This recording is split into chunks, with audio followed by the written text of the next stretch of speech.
La fréquence utile. Maître Azarias Rouberois, bonjour. Bonjour, monsieur Christian. Où êtes-vous? À Washington. On vous dit pourtant à Kigali ou à l'est de la République démocratique du Congo? J'ai quitté Kinshasa il y a le 7 décembre. Et donc, je suis venu à Washington parce que j'avais des rendez-vous. Mais en même temps, en cette période, depuis 20 ans, je suis aux États-Unis, donc pour des raisons qui me sont propres. Alors, ceux qui disent que je suis ailleurs qu'à Washington n'ont qu'à visiter et l'immigration de chez nous et l'immigration des États-Unis.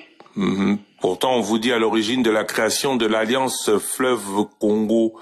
Est-ce que vous êtes de près ou de loin proche de, on va dire, la dynamique Corneille Nangaa?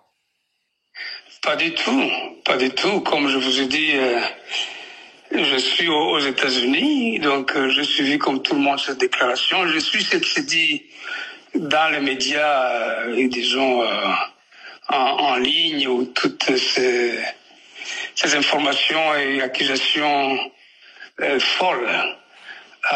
Je n'ai absolument rien à voir avec ce qui se passe avec M. Nangaa. Et je suis totalement dans mes activités professionnelles. Comme vous le savez, je suis avocat de profession. C'est vrai que je suis dans la politique aussi. Mais en même temps, vous savez que faire une rébellion, je sais ce que ça veut dire. Je n'ai pas l'intention de la refaire.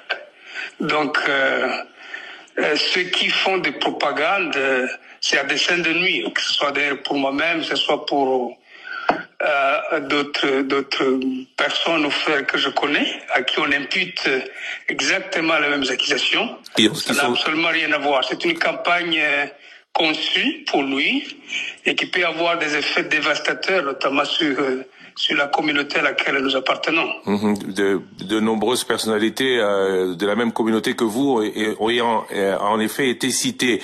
Vous dites que vous êtes à Washington, vous insistez sur le fait que vous n'êtes pas à l'est de la République démocratique du Congo ni au Rwanda, mais les personnes qui vous accusent évoquent des communications par Zoom. Est-ce que on ne dira jamais de vous que vous avez été auteur intellectuel ou proche des auteurs intellectuels de la création de l'AFC? Ça n'a aucun sens. Vous savez que Zoom, c'est quoi?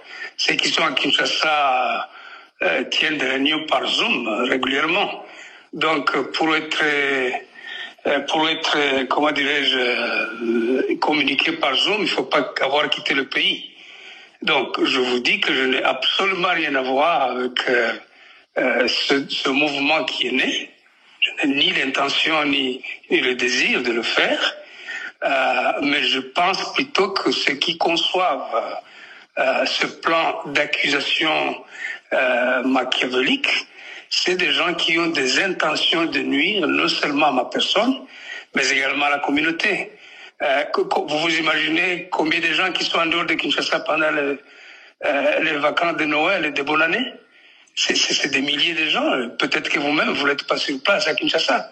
Alors, pourquoi l'imputer aux uns et pas aux autres? Quelle est cette catégorie de Congolais qui doit répondre du fait de l'absence pour cause des vacances? Vous parlez de la communauté Banyamulenge, je tiens à le dire.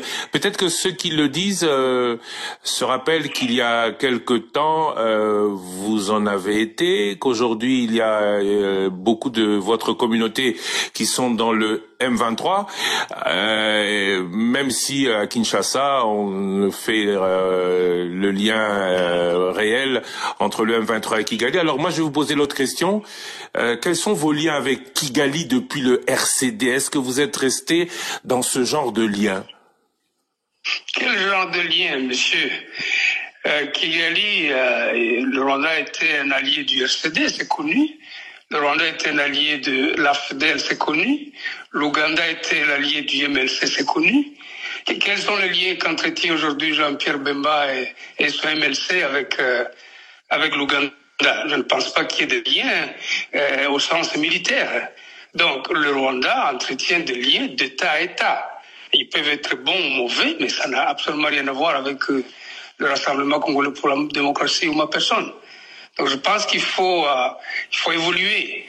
Cette idéologie de vouloir voir les gens dans les rétroviseurs avec une responsabilité rétroactive chaque fois, je pense qu'elle ne fait pas évoluer les choses.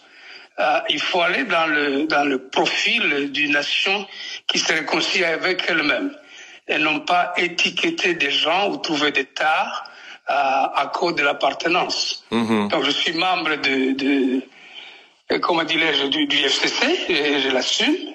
Et pour le reste, le choix de faire des rébellions ou des alliances, c'est des questions, je suis suffisamment mûr que si j'étais dans une affaire, je l'assumerais. Et pour avoir été ce que j'ai été, je sais évidemment quoi faire et quand le faire.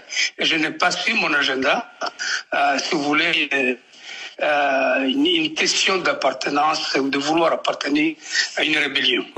Que pensez-vous, puisque vous parlez de réconciliation nationale, d'éventuelles négociations avec le M23? Vous êtes pour ou vous êtes contre? Ben voilà, moi je connais le point de vue du gouvernement. Le gouvernement congolais, notre gouvernement n'a toujours pas voulu négocier. Mais en même temps, la négociation n'est pas toujours sujet à une question de faiblesse.